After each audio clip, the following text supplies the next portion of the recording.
the studio here at LTC. Thank you so much to all of our volunteers and our interns who have helped us make this a really smooth day of production. It's been so much fun. Thank you to Casey and Kyle who hosted earlier. And today, and thank you to Enrique who also hosted just a minute ago. Now the tables have turned and I'm going to be interviewing you about Mill City Grows. All right. Before we get into that, if you're watching from home, I encourage you to check us out on social media and YouTube. You can find us at LTC Lowell MA. And check out our YouTube series because we have a lot of great original programming as well as up-to-date coverage of local governance through our municipal coverage. We also have our Muni coverage on Spotify as well, which you can find at LTC Lowell MA. Enrique, thank you for joining us today. Not a problem. I was wondering a little bit about Mill City Grows, and I want to start off by asking, what are some of the programs you do, and can you tell us a bit about its history? Yeah, so Mill City Grows. Yeah, we started, we're like a local nonprofit organization here in Lowell. We started actually this is our 10th anniversary this year. This is our 10th season in Lowell. In Lowell as an organization, so we started in Lowell, so we only serve Lowell. So the story of it started as a community garden. We started our first community garden, just kind of like I'm paraphrasing, right? As in the back central neighborhood with 40 garden beds. But in the last 10 years, it's grown to like 2 farms, 18 school gardens, 8 community gardens across the city. We do have education programs. We have a CSA right now. We have a program that is called the Foodies Medicine Program, where we help people that have certain illnesses and they get recommended by their doctors specific produce that will help them in the health. So we're running that program alongside some of our partners in the city, and education programs outside for community garden members and anyone that wants to join them as well. So we do educate the community, but we also educate in the schools, but we also allow you to have your own space to grow your food. And then we also have the spaces to grow food and sell at our markets too. So we have our farms produce enough produce to support our mobile markets that are in 4 different stops every week. Very cool, awesome. And I was wondering, what kind of produce do you grow? Any watermelon? Actually, we do have watermelon. Yeah, Ooh. so we have many different types of produce. Some of the things are more popular than others, obviously, right? But we do, some examples of what we grow. We grow, your lettuce, tomatoes, which are in season right now. It's like a lot of tomatoes, eggplants. We have cucumbers, squash, zucchini, winter squash. We do collard greens. We do kale. You mentioned it. We have a lot of. We cannot grow everything. That obviously not everything grows in this area because we have a very short season. But we do also try to cater to our community and their needs of the community. So there's things that we try to get source or actually through one of our new programs, which I forgot to mention earlier.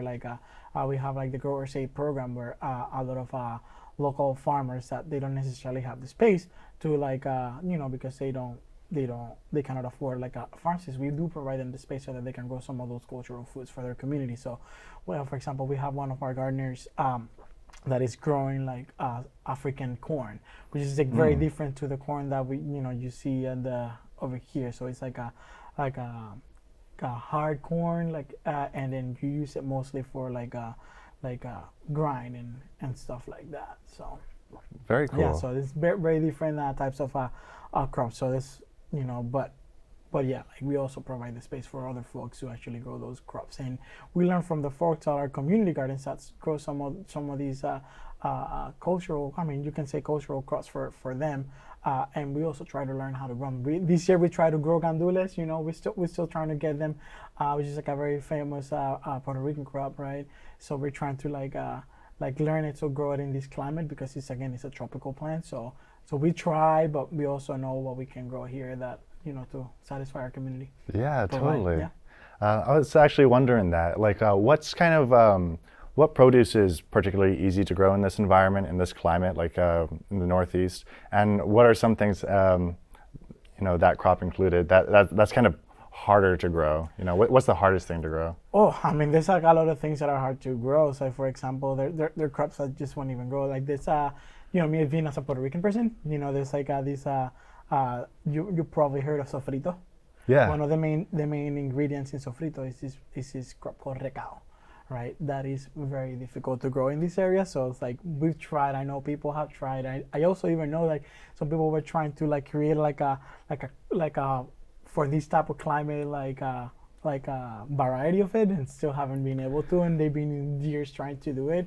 But no, there's like I kind of forgot what you asked because I was. Oh yeah, so that's some of the harder stuff that grows. Oh, yeah. What's something that's like kind of grows easier? Easier. I mean, you got like your collard greens and kale. This is very easy to grow. One of the things that I found really easy to grow is potatoes.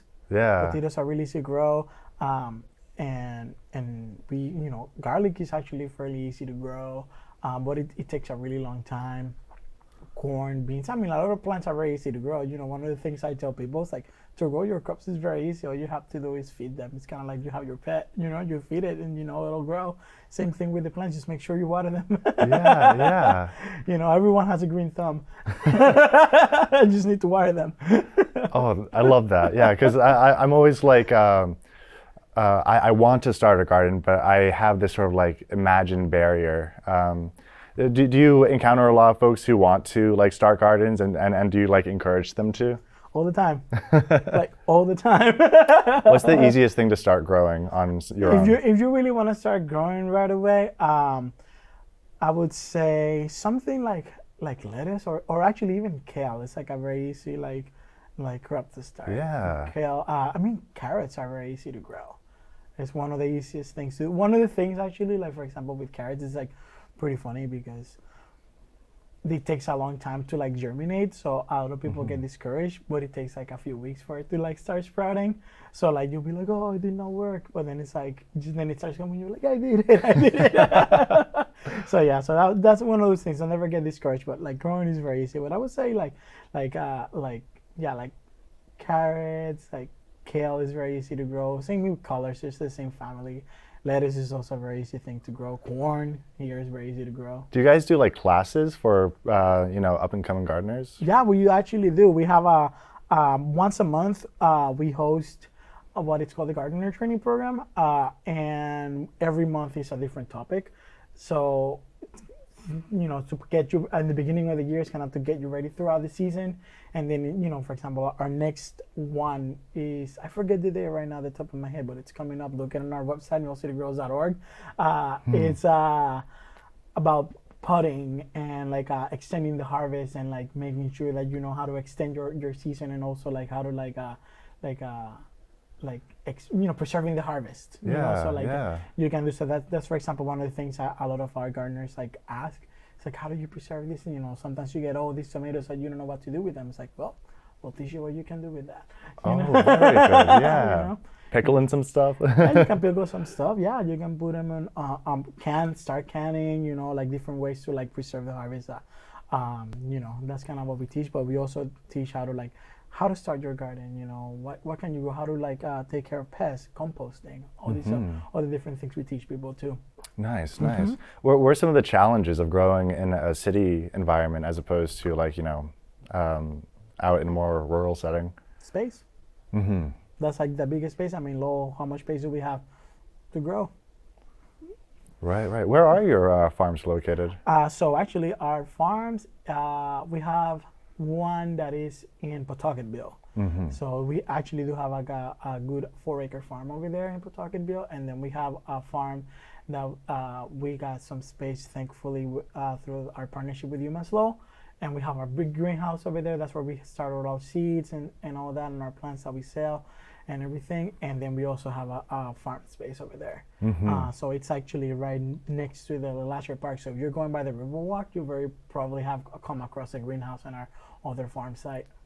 So very cool. Yeah. And has it it seems like it's been getting really hot these past few years. Does that make it difficult to do any farming? Or is the more sun the better type deal? I mean, it does affect because not all plants react the same way, So if it's very hot, you can enter into a drought and that can affect some plants. Thankfully, like the last couple of days, we had really big rains. Remember, like a few days ago, so that actually helped a lot. But it does affect. There's some plants that are actually, what it's called like a drought hardy. So they're better. They can do withstand certain climates, when all plants can do that. They're, like, just imagine they're like living beings. So you actually like change their regular environment, they can like react to it and all that. So Yeah. What's like a drought sensitive crop? oh, that's a great question. I mean, this like I gotta think at the top of my head right now. I'm drought sensitive. Let me see. And that's okay. There's some corns that are. I know that some corns that are like drought sensitive. Tomatoes can be that, like on dry years. You can get bad corns. Right, too. right, So totally. yeah, like a drought sense. Yeah, like I kind of actually did not understand your question. I was like thinking the opposite. Oh, yeah. You know what I mean? So yeah, yeah. No, I mean, I think a lot of what most plants for the most part are, but there's some that actually can withstand. Yeah. Here, let me take a look at my notes super quick. Oh, yes. What other organizations do you work with? Other organizations? That Yeah. I mean, like a partner that I would partnership, yeah. Oh, yeah. Yeah, I was like, no. We work a lot, very closely with UMass Lowell. It's like one of our big partners, Lowell Community Healthcare Center, the CMAA here in Lowell. We have very good partnerships with like the school department as well. Very Lowell Health Alliance, and we are a member of the Reach Lowell Coalition as well, which is a lot of members of the community, the food bank too as well.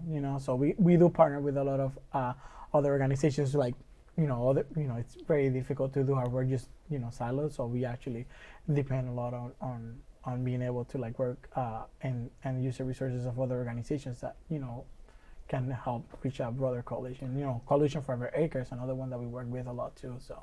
Right. And how big is the organization? How many farmers you got going? I mean, our organization is like tops we're like about 25 people right now in our organization. But I mean, like you're saying, like we grew from three staff members right now. We're growing in the last 10 years quite a bit, from like 3 people to. Yeah, Mill City grows, right? Yeah, Mill City grows is growing. Yeah, totally. Excellent. Yeah. Is there a way for like, local folk do you have a volunteer program? Yeah, we do have a volunteer program. The best way to do that is we have our outreach coordinator, Dai Kim, and you can email him. It's Dai, so DAI at millcitygrows.org, and he'll help you get you set up for volunteers. So we do have all different types of volunteers. You can come volunteer at the gardens, at the farm, and all these things. So yeah, we do have a volunteer program. Right. So also reach out to info@millcitygrows.org, and that's another way to get involved too. Now I'm curious, what kind of work do the volunteers do? Like, if I volunteer, like, I don't know, can I just be like harvesting like produce and stuff like that, or that could be one of the things. It really depends on the day. Sometimes you could also help with that. It could also be like weeding, or building something. Yeah. It's many things that you can do.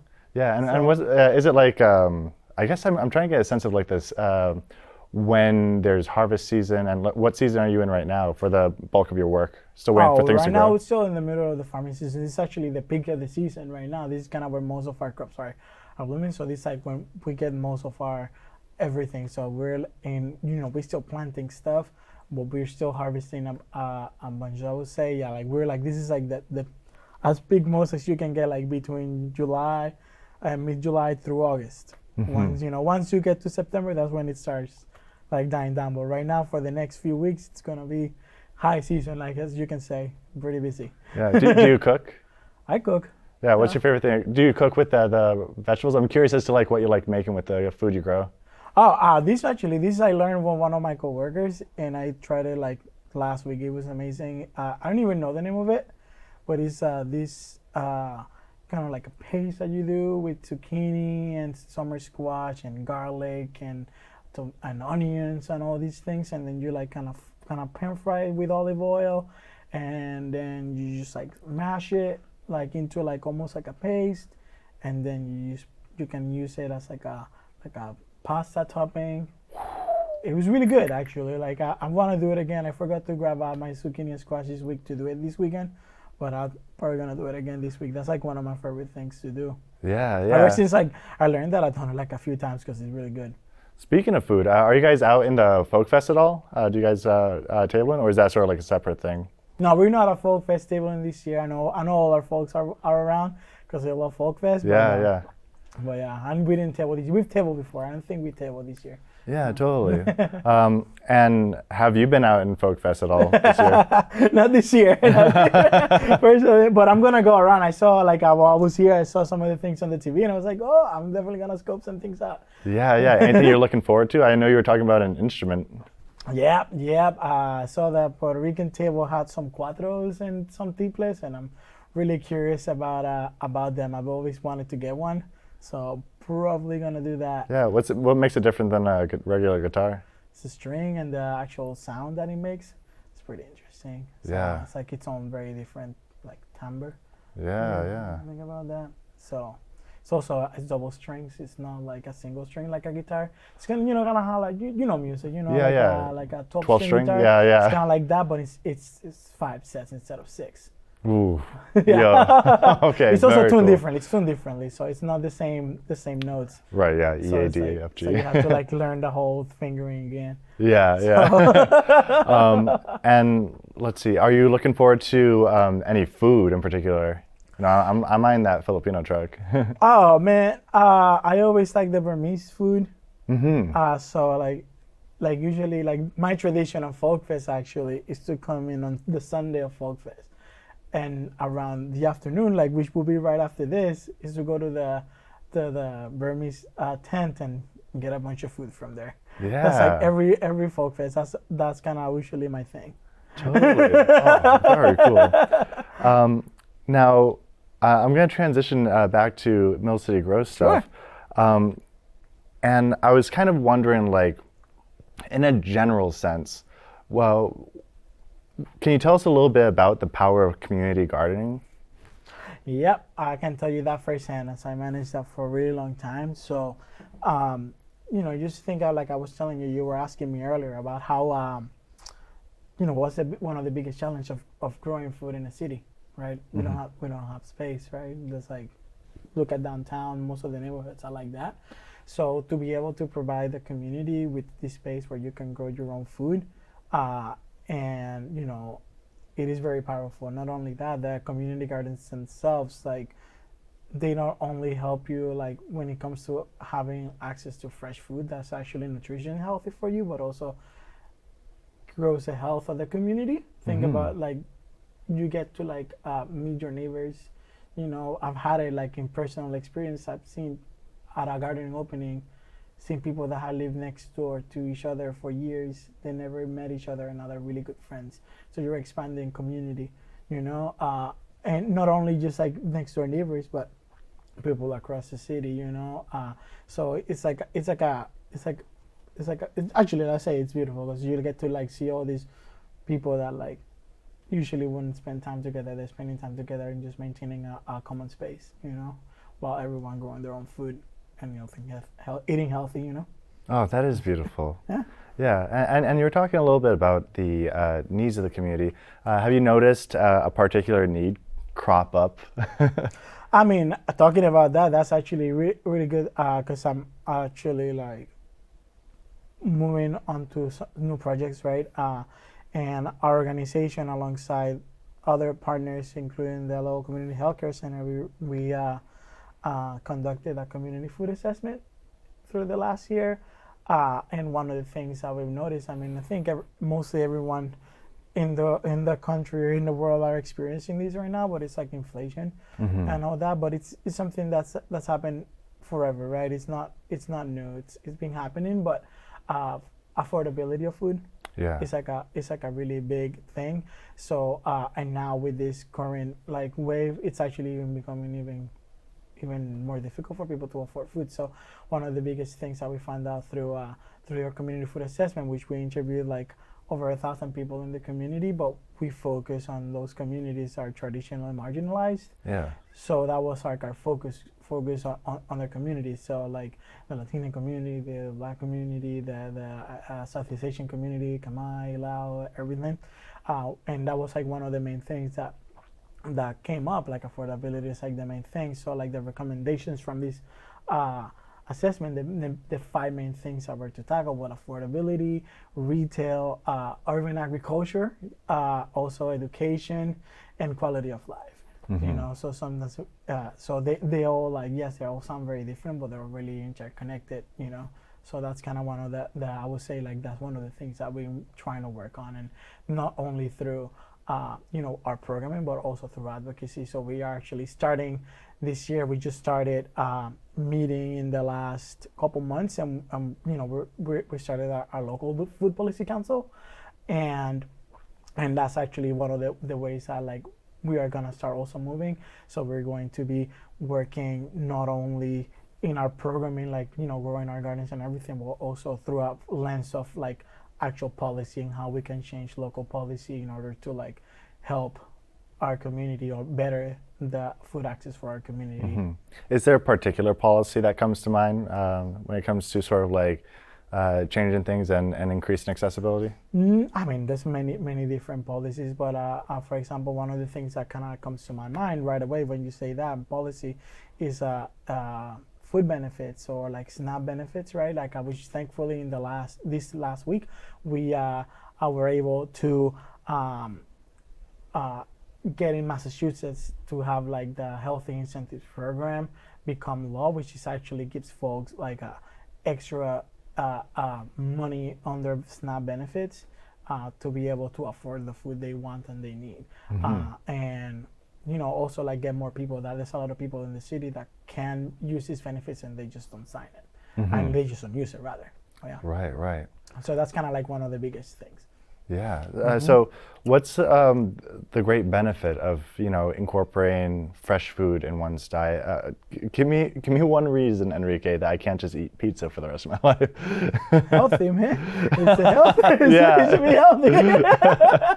It's a good reason. It's like, I mean, it's not only just like fresh local food. You know, you're like helping the environment, you know, like you're saving cost of transportation, but you're also burning what you put in your body rather than processed food, right?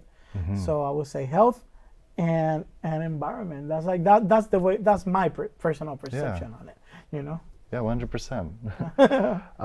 Let's see. What's some important things for someone to consider if they're considering making a little backyard garden? Sun, your location, and especially in Lowell, test your soil. Because it's contaminated. Oh, really? Yeah, you want to make sure that your soil is healthy. What are some of the common contaminants? Lead. Oh, really? Yeah, pretty bad. I did not know that. Yeah, that's why most of our gardens, or all of our gardens, are raised beds, because it's very contaminated. Gotcha. So yeah. Do you know how that happened? Lowell is an industrial city, my friend. Okay. Yeah. Okay. Gotcha. Well, that's awesome. Well, how would you like to see Lowell grow and change? Just Lowell. Like this the best answer I can give you is like Lowell is for everyone.